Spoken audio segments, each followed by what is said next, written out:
Vocês votaram e nós respondemos. É por isso que hoje nós vamos analisar a fundo um dos maiores REITs listados do mundo, o Digital Realty Trust, muito conhecido pela sua sigla DLR. Ele é um REIT especializado em data center e está por detrás de grande parte da infraestrutura digital que sustenta a internet global. Hoje a gente vai passar um pouco sobre a sua origem, o que faz, as suas estratégias, riscos e números principais, para que você veja se faz ou não sentido você acompanhar ele de perto como investidor. Começando então sobre como tudo começou, né? O DLR foi fundado em 2004, em um momento em que a internet ainda estava engatinhando perto do que a gente conhece de hoje. Enquanto a maioria dos REITs globais focava em escritórios, shoppings e galpões logísticos, a Digital Realty decidiu apostar em algo completamente inovador e diferente, os data centers.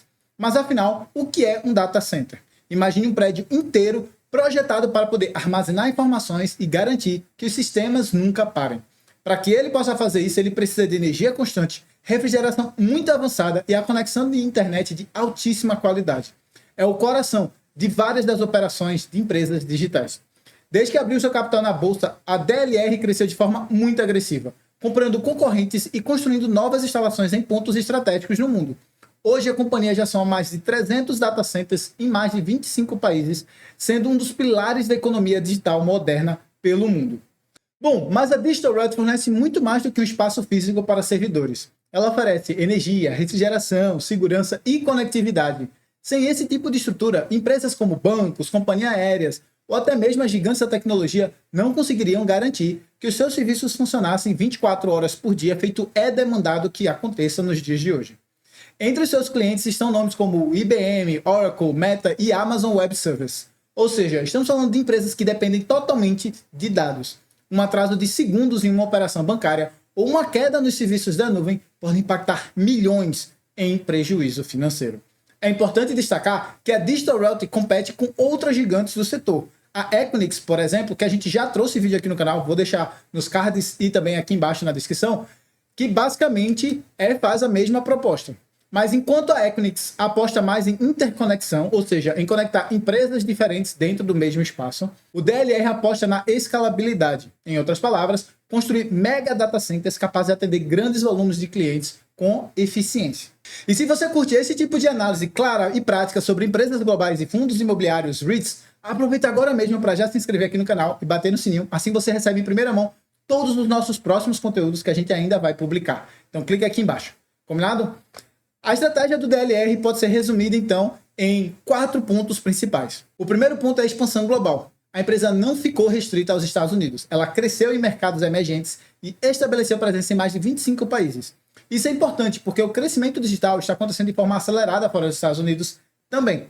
O segundo pilar são as aquisições estratégicas. Em vez de começar do zero em cada região, o DLR compra operadoras locais ou fecha algum tipo de fusão ali dentro do país. Um exemplo foi a fusão com a Interxion, que deu à empresa uma posição muito forte na Europa. O terceiro, então, é parcerias com grandes empresas de tecnologia. Ao fechar contratos de longuíssimo prazo com companhias de nuvem, o DLR garante uma previsibilidade de receita e mais tranquilidade financeira. E quarto, a escala. Data centers gigantes reduzem muito os seus custos, aumentam as eficiências e conseguem atender um volume muito maior de clientes. Isso reforça a sua vantagem competitiva frente aos players menores. Outro ponto de destaque é a diversificação da receita. A Digital Realty não depende de um único mercado. Suas operações estão distribuídas entre a América, Europa, Ásia e outras regiões, feito vocês podem ver aí na tela. Isso protege a empresa contra crises localizadas. Imagine, por exemplo, se um país entra em uma recessão ou muda regras de tributação, o impacto pode ser diluído porque a empresa tem receitas de várias partes do mundo. Esse tipo de diversificação é um fator de segurança que investidores valorizam muito, mas ao mesmo tempo também é um fator de risco, visto que tem a questão da variação cambial que pode afetar o lucro da empresa. Um tema que não dá para ignorar nos dias de hoje é o ESG, que é a sigla para Ambiental, Social e Governança. Os data centers consomem uma quantidade absurda de energia.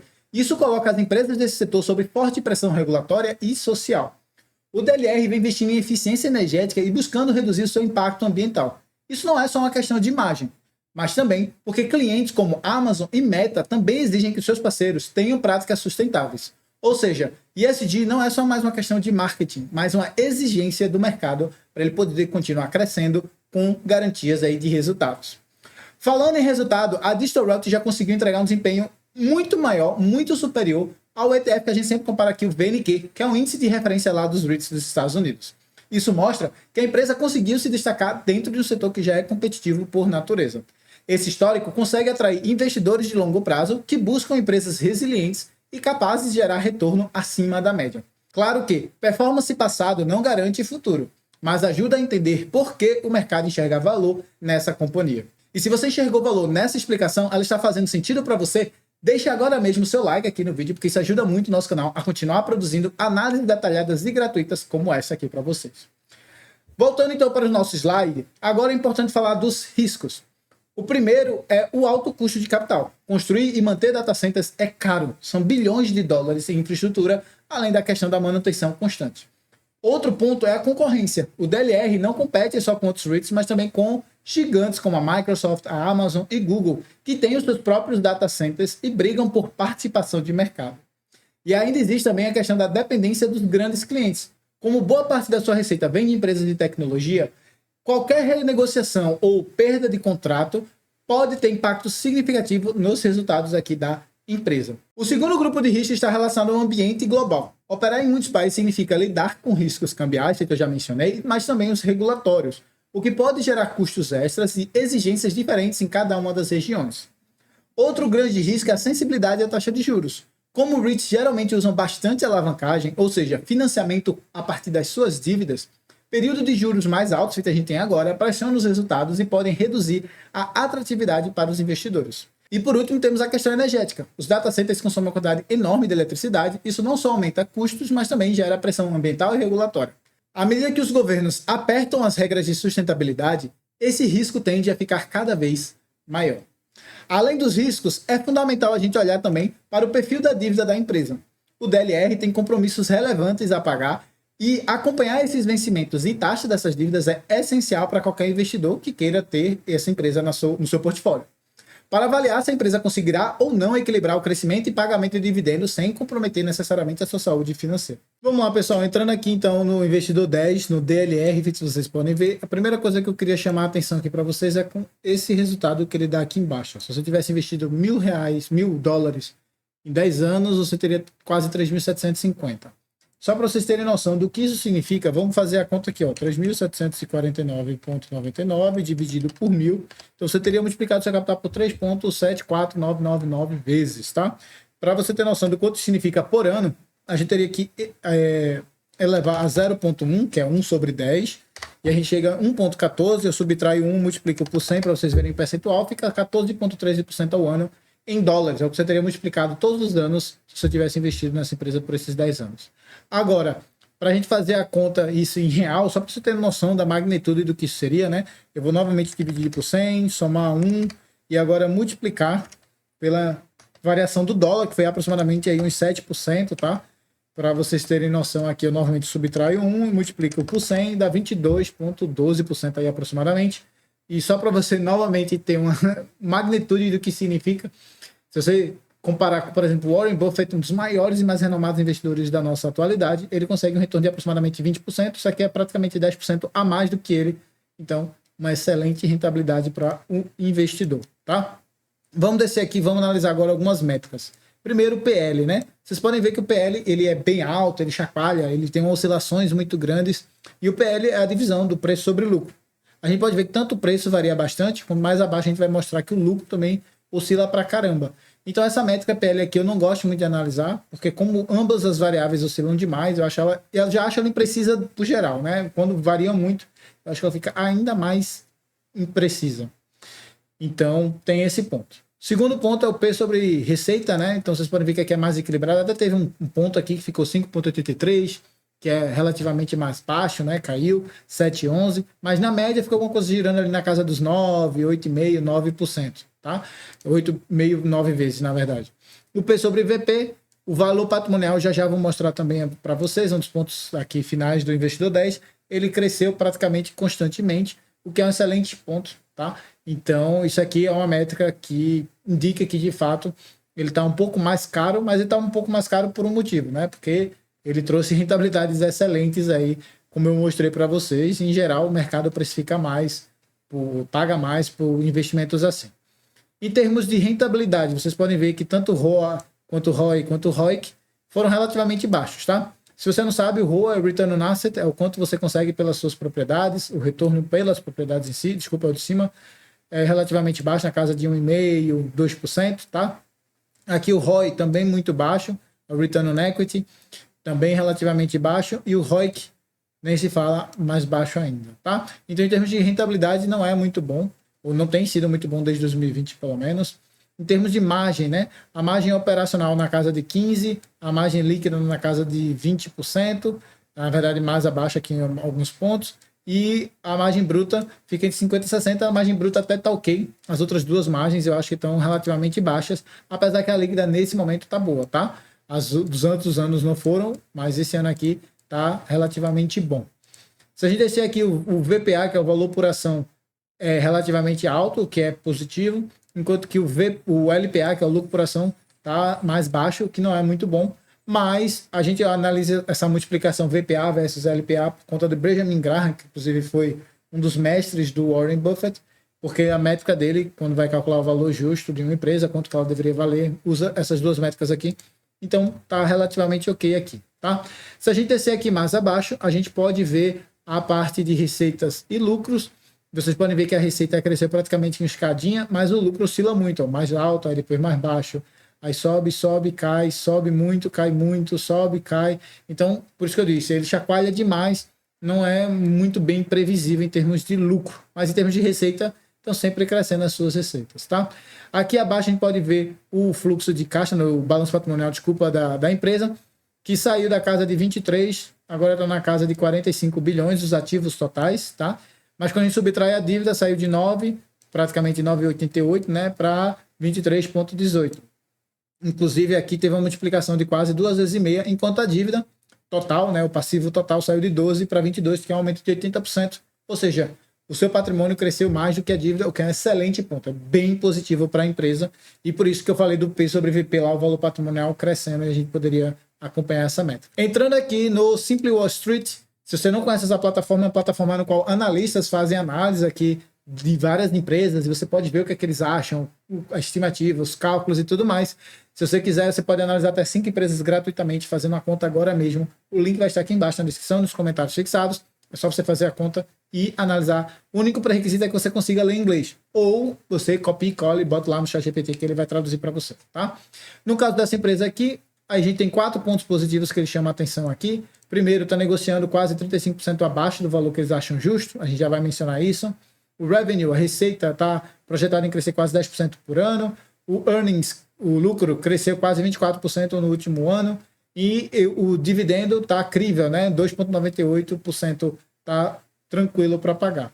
Agora, na parte de risco, eles soltam 3 pontos importantes, que eles projetam que o lucro vai cair 7,5% por ano pelos próximos 3 anos, o que é péssimo para a empresa. E a gente viu, né, que tem muito chacoalhão, e eu nem duvido que isso de fato venha a acontecer. O interest payments, o pagamento de juros, não está muito bem coberto pelo lucro. Se você não entende, basicamente o que acontece é o seguinte: a empresa tem o lucro, desse lucro ela vai tirar uma fatia disso e usar para pagar a sua dívida, né? Então, se o pagamento da dívida for maior, ele não consegue pagar tudo. Então, ele precisa emitir novas dívidas para poder pagar a dívida, e aí vai gerando um carrossel de dívida, o que é bem negativo, tá? E o large one-off items impact, né? Então, eles venderam algumas posições, alguns data centers provavelmente, e isso está impactando o resultado financeiro, é o que está chamando a atenção aqui, né? Primeiro, valuation. Vamos analisar o quanto que eles acreditam que vai subir. A gente trazendo aqui novamente a calculadora, a gente pode fazer 252,50 menos 163,78. Isso é o que falta, né? O que eles acham que deveria subir. Se a gente dividir isso por 163,78 e multiplicar por 100, a gente vai ver que eles projetam que vai subir aí aproximadamente 54,17% em dólares, tá? Então, na perspectiva desses 25 analistas aqui, essa é a média deles, tá? Projetam que vai subir aí aproximadamente 55%, tá? Bem positivo também. Aqui embaixo eles fazem uma comparação com outras empresas. A Equinix, que a gente já mencionou mais cedo, que é meio que uma competidora, mas não é exatamente uma competidora porque é meio diferente, é um pouco diferente no caso. A gente tem a Equinix crescendo lucro 13,34, projeção de crescimento do lucro 13,34, enquanto a Digital Realty está 5,54 negativo. Ou seja, faz sentido, a Digital Realty está sendo bem menos negociada, o PL, né, o preço sobre lucro bem abaixo do Equinix. Aqui embaixo temos o American Tower com 13,22, que é quase a mesma coisa do que o Equinix, mas a American Tower está bem mais barata. Então, em termos comparativos desses três, a American Tower seria o melhor investimento aqui em comparação com essas duas únicas métricas, tá? Lembrando que o American Tower não faz exatamente a mesma coisa que o Equinix, nem o que o Digital Realty. Ele é mais focado na parte de telefonia, de torres de telefonia, tá? Mas, trazendo essas duas métricas, ele seria o melhor. Eu não vou comparar esses dois aqui de baixo, o Public Storage e o VC Property, porque eles não têm nada a ver, é bem distante mesmo. Se a gente descer aqui abaixo, a gente pode ver projeções futuras, tá? O quanto que os analistas estão projetando para o futuro. O lucro está projetado em cair 7,5%, que a gente mencionou, da indústria em subir 9,1%, do mercado 14,9%. Enquanto que a receita está projetada em subir 10% da empresa, da indústria 5,7% e do mercado 9,3%. Se a gente descer aqui abaixo, a gente tem a parte do passado. Antes disso, desculpa, vamos falar do breakdown, né?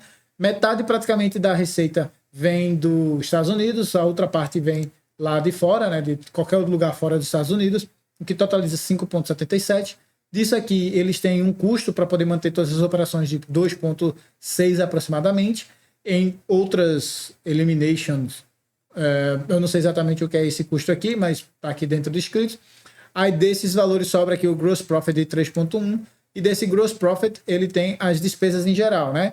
A despesa com coisas não necessariamente ligadas às operações, a parte administrativa, funcionário e tal, e tem others. Others aqui seja provavelmente pagamento das dívidas, né? E aí por isso que eu estava falando, ó, o earnings está 1,34, as dívidas aqui projetadas 1,76, supondo que isso aqui seja tudo dívida, tá?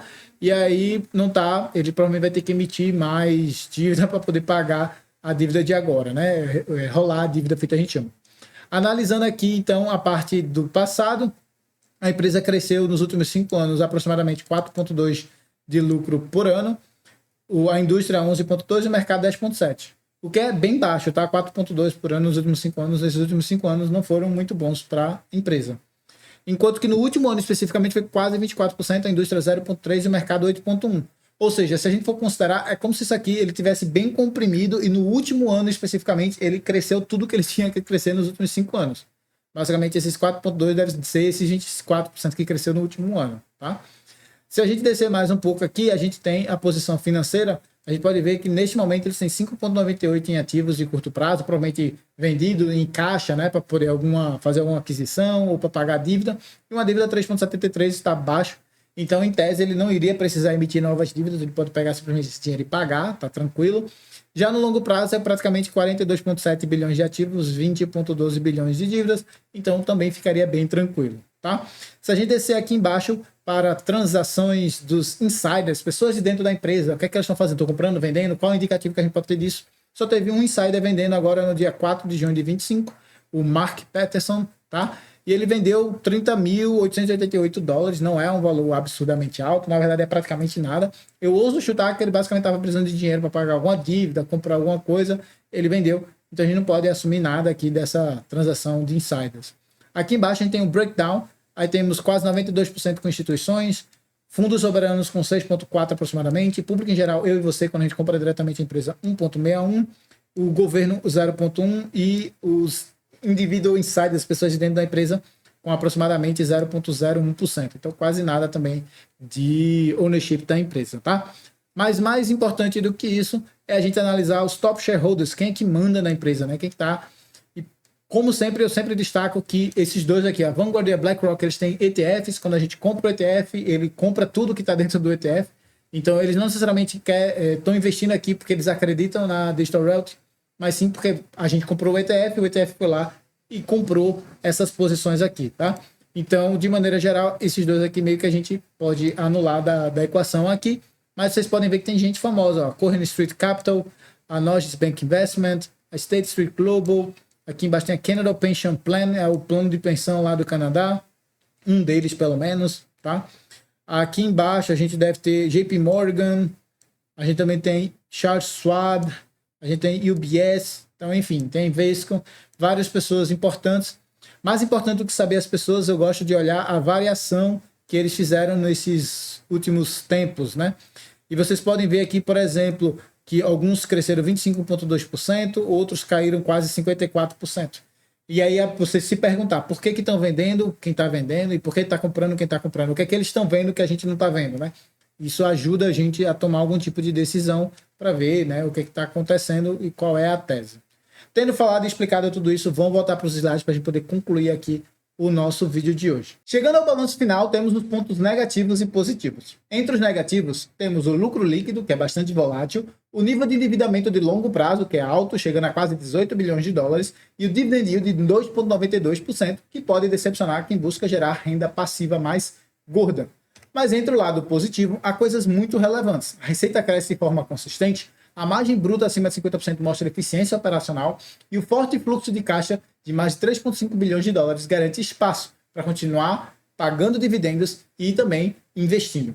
Ou seja, estamos diante de uma empresa que carrega riscos altos, mas também fundamentos sólidos. Para quem busca olhar o setor de tecnologia e infraestrutura digital, o DLR é um player que, se você já não tem na sua carteira de investimento, vale bastante a pena acompanhar de perto. E se você quer aprimorar a sua carteira de investimento para poder investir melhor e com mais segurança, eu posso te ajudar diretamente. Eu estou oferecendo uma reunião gratuita na nossa consultoria financeira e o link está aqui embaixo na descrição e também nos primeiros comentários fixados. É só você clicar e agendar o seu horário. Porém, se você não achar que está na sua hora de ter uma consultoria especializada para te ajudar com tudo isso, você pode continuar aprendendo com os vídeos aqui do canal, com outras análises que já trouxemos, e eu vou deixar essa playlist aqui do lado para quem se interessar. E eu te espero por lá.